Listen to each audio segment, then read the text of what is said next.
Tudo bem, Frazão? Bom dia. Bom dia, Carol. Bom dia, Heisen. Bom dia aos nossos ouvintes.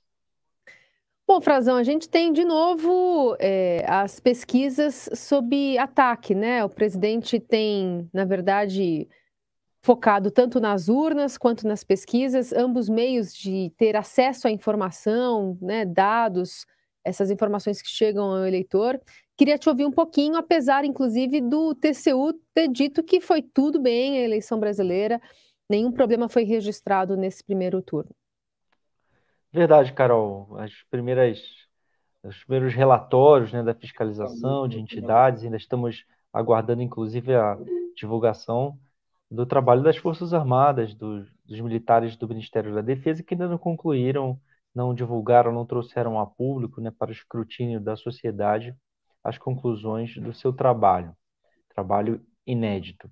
Mas voltando às pesquisas, que você comentava, Carol, sobre os resultados da primeira pesquisa do IPEC, que foi a primeira após o segundo turno, a primeira a ser divulgada ontem à noite.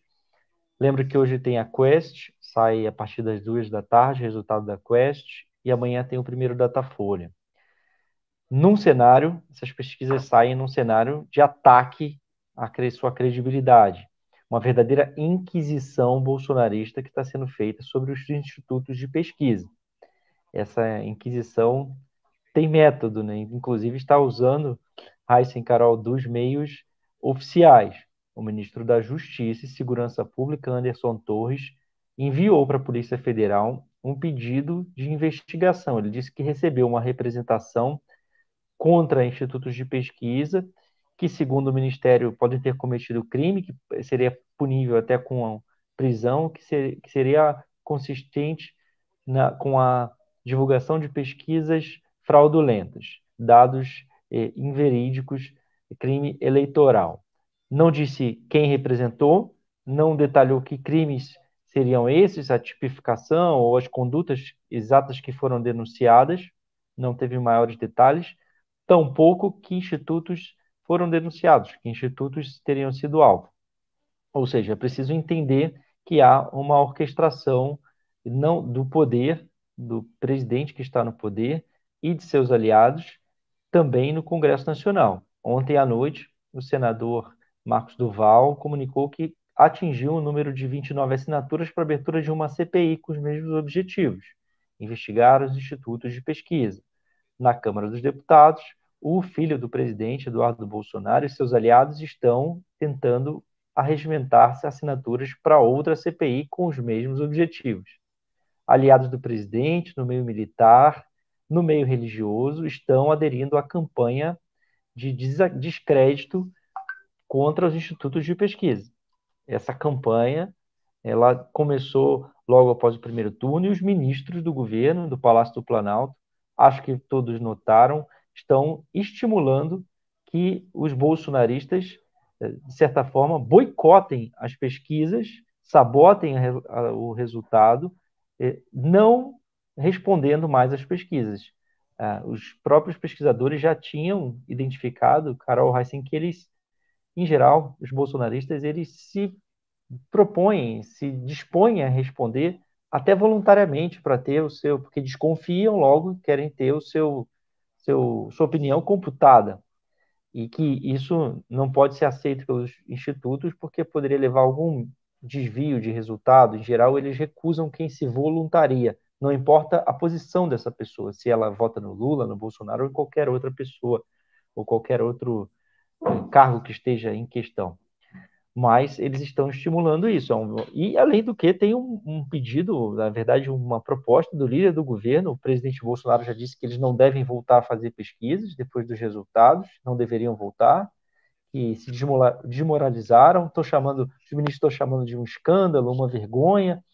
E o líder do governo, Ricardo Barros, propôs também a punição até com prisão. Ele quer um projeto de lei para punir criminalmente, porque, segundo ele, as pessoas decidem muito seu voto baseado em pesquisas. Claro que eles não estão falando das pesquisas de institutos que são contratados pelo governo, que eles mesmos divulgavam até sem acreditar naqueles resultados, e divulgavam com o presidente liderando, e nenhum deles chegou, inclusive, ao resultado que o presidente dizia, que teria 60% dos votos e venceria no primeiro turno das eleições.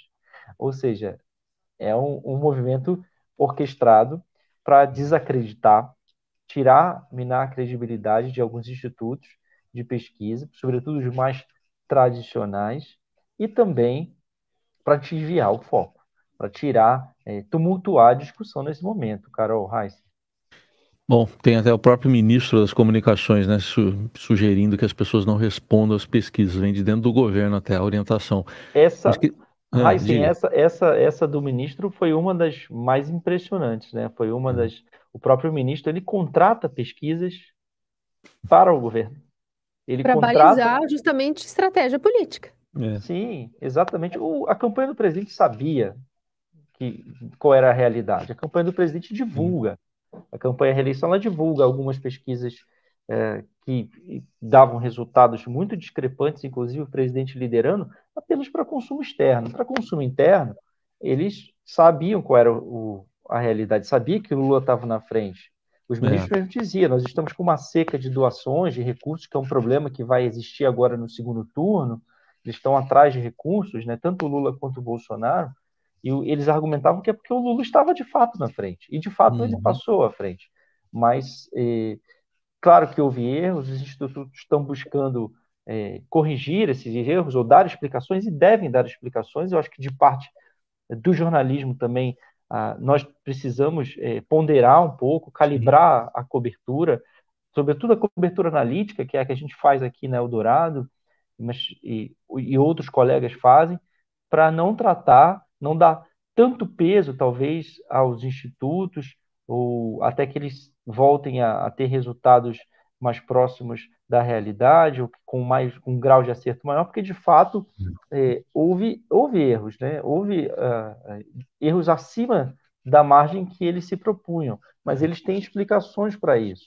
E a cobertura também não pode jogar tudo pela janela, execrar e abandonar de vez os institutos, porque os institutos de pesquisa servem não só para cobertura jornalística, mas também para a formação de opinião dos governos, para a formação de estratégia das campanhas, que diziam que eles tinham trackings, né, que são pesquisas não divulgadas, telefônicas, acompanhamentos telefônicos, que mostravam uma diferença. Eu tinha ouvido de duas relações, uma correlação de 4 a 6 pontos de diferença para o Lula, interna da campanha do Bolsonaro, e de campanhas adversárias de 6 a 8 pontos, que divergiam um pouco de alguns institutos. Mas houve também acertos, houve tendências apontadas. Eu acho que os erros maiores que se questionam, inclusive, não é nem na campanha presidencial, mas nos estados e no cenário dos governadores e senadores, Carol Reis, em que o nível de indecisão, quando se chega à véspera do pleito, é muito maior do que para presidente da República. E os institutos estão dando as suas explicações, dizendo que houve há uma profusão delas, né? Alguns dizem que houve um nível de abstenção muito alto que prejudicou o Lula, que prejudicou os votos dele. Outros dizem que houve uma migração, um movimento de migração que não foi devidamente captado, uma espécie de voto útil no Bolsonaro. O voto envergonhado que a gente conversou aqui, Raíssa e Carol, que o Instituto Quest, por exemplo, dizia que ele seria no Lula. Eu acho que ficou evidente que houve tanto no Lula quanto no Bolsonaro. Vocês devem conhecer, acho que todo mundo conhece quem não tem tanto orgulho do seu voto, assim, seja para o Lula, seja para o Bolsonaro, né? Uma pessoa que vota no Lula não pelos atributos dele, mas sobre o argumento da democracia, ou do Bolsonaro, também tampouco pelas qualidades, mas diz que vota pelo Paulo Guedes. Todo mundo conhece pessoas assim, né? Então há uma espécie de movimento dos institutos de se explicar que é bastante importante, sim. Bom, vamos falar também da eleição lá para legislativa, porque tem um importante componente lá, que é agora a cláusula de barreira. Partidos que não atingem um percentual mínimo de votação ficam até impedidos de ter acesso aos fundos, né, que são destinados a eles, fundos públicos. O eleitor que decide, né, Frazão, quem que é barrado no baile da democracia. Mas isso aí pode ajudar o Centrão agora? Pois é, Raíssa, são os partidos barrados no baile da farra do dinheiro público, principalmente. É isso que eles perdem. Essa cláusula é uma espécie de uma regra, né, que se instituiu em 2017, numa reforma eleitoral, que já havia sido discutida antes no país, mas acabou sendo derrubada pelo Supremo Tribunal Federal, e que de fato foi instituída e é vista como positiva para a concentração dos partidos, para evitar uma profusão de partidos sem muita linha ideológica, sem muita identidade e representatividade social, que é o que estava ocorrendo no Congresso, uma fragmentação muito grande e que tende, nos últimos anos, a diminuir por causa dessa regra. Ela institui que os partidos só vão ter acesso aos recursos públicos que são usados para custear o funcionamento deles, os recursos do fundo partidário, se eles atingirem um determinado número de votos, 2% dos votos válidos para deputados, ou então se eles elegerem 11 deputados federais. Essa regra que está valendo esse ano. E essa regra ela vai aumentando, essa barreira, né? O sarrafo vai subindo até 2030, quando vai chegar a pelo menos 15 deputados federais e 3% dos votos válidos. É um ou outro, vale quem conseguir uma dessas duas. Nesse ano, 6 partidos ficaram de fora dessa dança. No ano passado, em 2021, esses 6 partidos eles levaram 126 milhões de reais dos cofres públicos para bancar o funcionamento deles próprios. Então, esse dinheiro eles não vão ver mais. Que partidos são esses? Partido Novo, o PTB, o PSC, o Patriota, o PROS e o Solidariedade. É claro que esses partidos vão tentar sobreviver. E o caminho para a sobrevivência deles é que eles promovam uma fusão ou se incorporem a algum dos partidos que já atingiram essa cláusula de barreira. Eles atingiram mais de 3%, mais de 2% dos votos válidos nesse ano para deputado federal, em pelo menos 9 estados, ou então elegeram mais de 11 deputados federais espalhados em pelo menos 9 estados.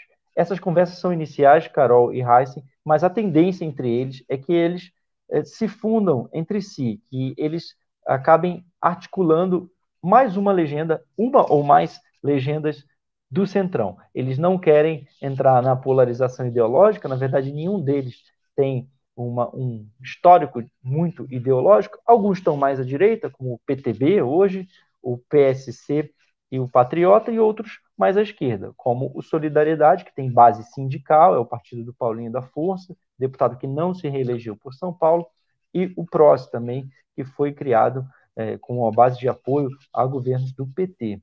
Esses partidos estão conversando, eles ainda não têm um rumo certo, estão estudando também, querem consultar o TSE, a Justiça Eleitoral, se podem fazer uma federação, que é uma nova forma de se coligar e que foi permitida, a gente viu pelo menos pela primeira vez 2 federações nesse ano se formaram, e já tinha inclusive uma terceira, né, que as 2 maiores do PV com o PT, PCdoB, a Rede e o PSOL, e a outra maior, que agora também está, inclusive, esses partidos registraram um declínio, mas ela era de um partido, de 2 partidos maiores, do PSDB com o Cidadania. Ainda não está claro se eles vão conseguir formar só uma federação, que seria até mais simples do que a própria fusão, né? A fusão ela acaba se criando um novo partido com outro nome, com outro número de urna, e a incorporação, esse partido, ele geralmente, partido que não conseguiu atingir a cláusula, ele é absorvido por outros. A cláusula de barreira não extingue esses partidos, mas, como a gente diz aqui, deixando muito claro, ela tira acesso a recursos públicos que são fundamentais para esses partidos funcionarem, sobretudo pela pouca representatividade que eles têm. E pouco número de filiados, poucas contribuições. No caso do Novo, eles falam que não usam o fundo, né? Nesse sentido. Isso. Exato, Carol. O Partido Novo, ele, inclusive, o presidente me disse ontem, presidente do partido, Dardo Ribeiro, que não vai participar dessa conversa. Então, desses 6 partidos, o Partido Novo diz que justamente por isso, por eles não usarem os recursos, eles não vão participar dessa conversa. Mas o declínio do Partido Novo também é grande. Desses todos, esses 6 partidos, o Novo está fora dessa articulação. O Solidariedade é um dos que está participando, o Paulinho da Força está articulando, já se reuniu com o pessoal do Patriota, já conversou também com o PROS, são os partidos que estão mais próximos de um arranjo, mas o Novo diz que está fora, porque não depende desse dinheiro para funcionar, porque nunca o utilizou, mas o Novo vai sair prejudicado de qualquer maneira, porque esses partidos também perdem representação no Senado e na Câmara dos Deputados. Eles não conseguem formar lideranças, em alguns debates eles não vão ter o mesmo tempo que os demais líderes dos outros partidos para se pronunciar, para orientar a votação. A liderança é um espaço físico, tem funcionários trabalhando para os parlamentares, e ela auxilia os trabalhos dos partidos dentro do Congresso Nacional. E, além disso, desses 6 partidos, se eles quiserem ter candidatos majoritários nas próximas eleições presidenciais, ficando isolados, sem se unir, somente o PSC vai poder, por exemplo, colocar uma espécie de um Padre Kelmon, ou o que eles fizeram em 2014, um pastor Everaldo nos debates. Se a regra não for alterada, só participa de debate quem tem pelo menos 5 deputados federais na Câmara. Esses partidos não têm, só o PSC conseguiu 6. Todos os demais, o Partido Novo, adeus para o Luiz Felipe Dávila. Ele ficou com 3 deputados federais, foi um declínio muito grande. Então, não vai ter Luiz Felipe Dávila, por exemplo, não teria com esse cenário do Partido Novo. E eles estão dizendo que vão ficar fora desse diálogo, que não vão compor com ninguém. Então, os candidatos a governador dele, o Romeu Zema, por exemplo, o candidato ao governo de Minas, não seria obrigatória a presença dele se o cenário fosse esse.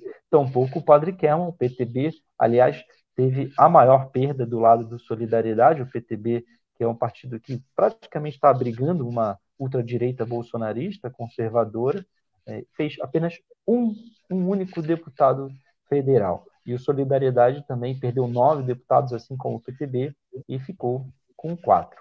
É um cenário em que eles devem se unir para, de uma certa forma, ficar na órbita como mais um satélite do Centrão, e nesse jogo estão envolvidos 21 deputados ao todo.